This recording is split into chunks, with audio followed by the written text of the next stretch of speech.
Getting stuck at the light here at Cass and Auburn could prove to be very frustrating. Why drivers are saying this light could cost you a few extra minutes in your day.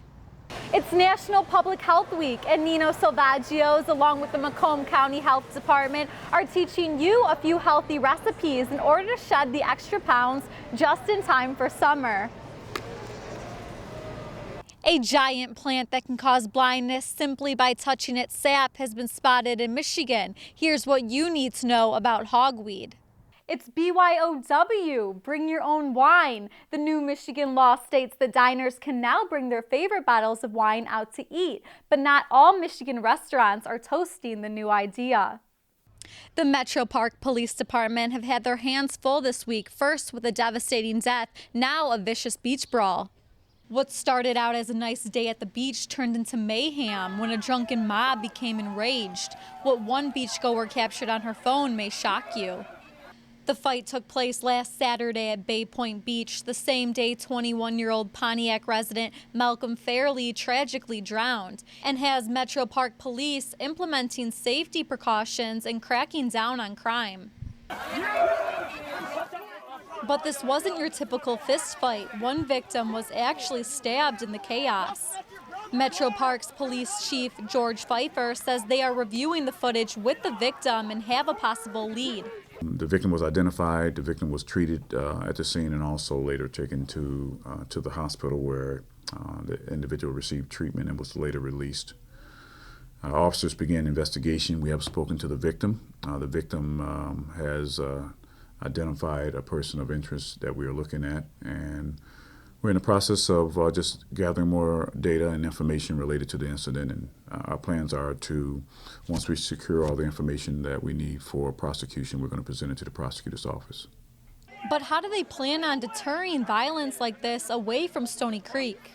We are going to step up patrols. We're going to have some additional patrols out there. We're going to be in, this will be a no-nonsense approach toward violations.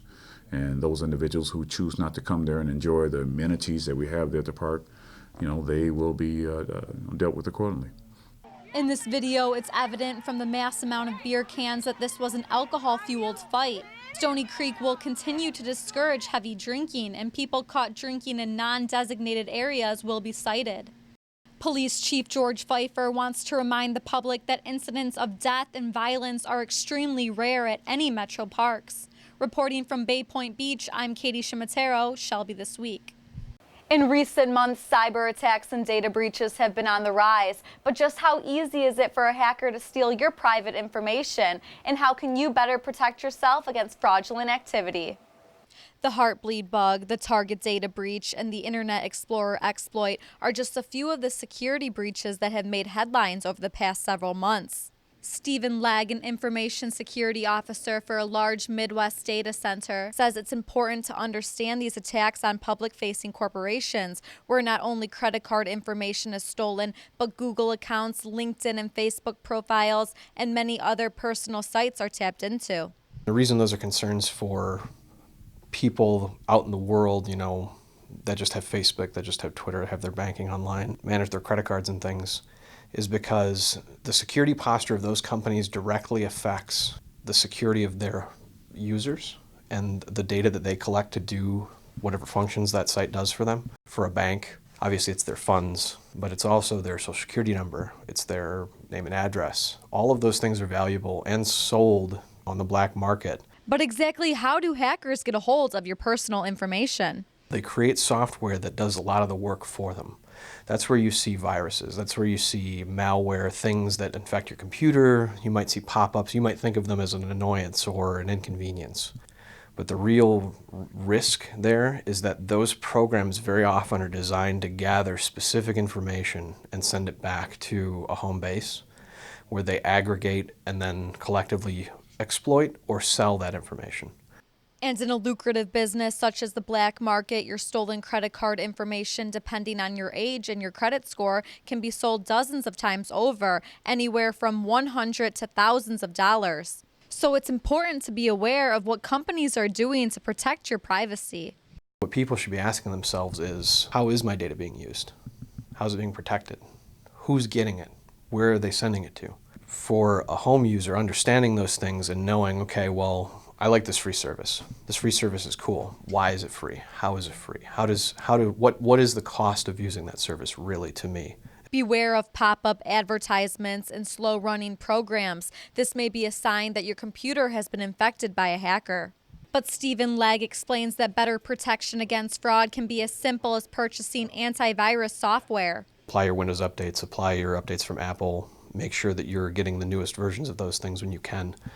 Make sure you have an antivirus software that stays up to date. You'd make sure you do regular scans. If you need to store credit card information, social security number, any kind of financial information, don't do it on your computer directly. Have that on some kind of an external storage media, have it encrypted, have it under lock and key physically. But remember that while these measures are very effective, they do not guarantee 100% protection against fraud. So you should maintain awareness of your credit scores and always check your credit card statements before making any payments. For Shelby This Week, I'm Katie Ciaramitaro. It's a hot summer day here in Shelby Township, but you won't find many kids roaming town. It's because they're all here at Shelby Lanes Bowling Alley, having fun, being active, and staying out of harm's way, and it's all for free. Shelby Lanes is just one of the many bowling alleys across the country that has teamed up with the Kids Bowl Free program that's designed to give children a fun and safe alternative during the summer. We got to take care of these kids. We got to keep them out of trouble. Give them something to do in the summer. So I said, this is a great thing for the kids of Utica Community Schools. And kids have the opportunity to bowl 2 free games every day for the entire summer simply by registering online. And with a program that has catered to over 8 million children nationwide, families have nothing but kind words. They're a community, family-oriented business that work extremely hard with the schools and the youth of the community. Not only does the Kids Bowl Free program give thousands of children free bowling every year, but they also give several schools grant money to help provide additional education during the school year. A junior high from the Utica Community School District was randomly selected to receive a $1,000 grant. We were ecstatic, obviously. It doesn't happen very often where a community organization or a business partner is able to provide a school with something like this. A $1,000 grant is really exciting. We were taken a little aback and caught off guard. And Jeanette Junior High has big plans for the money. This $1,000 should provide us the opportunity to provide a lot of additional resources directly to the students in the classroom and to the teachers working with those students on a daily basis. Another partner of the program is UCAT, the Utica Area Community Action Team, and their mission is to reduce the amount of alcohol, tobacco, and drug consumption by our youth. They say bowling is just one of the several activities that keeps children busy and deters them from trouble. Remember, parents, it's not too late to sign your children up for free bowling, because when we pair physical activity and fun to keep our children off drugs, it may just make the perfect game. Reporting from Shelby Lanes, I'm Katie Ciaramitaro, Shelby This Week.